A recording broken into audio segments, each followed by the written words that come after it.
চলতি পথে দুদিনই থামিলা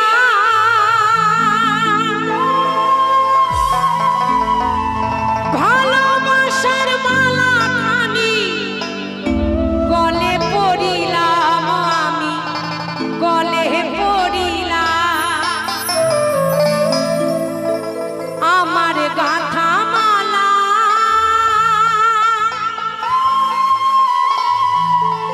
আমার গাথা মালা যাই যে ছিড়ে রইব না আর বেশি দিন তোদের মাঝারে। তাই কি বলছে?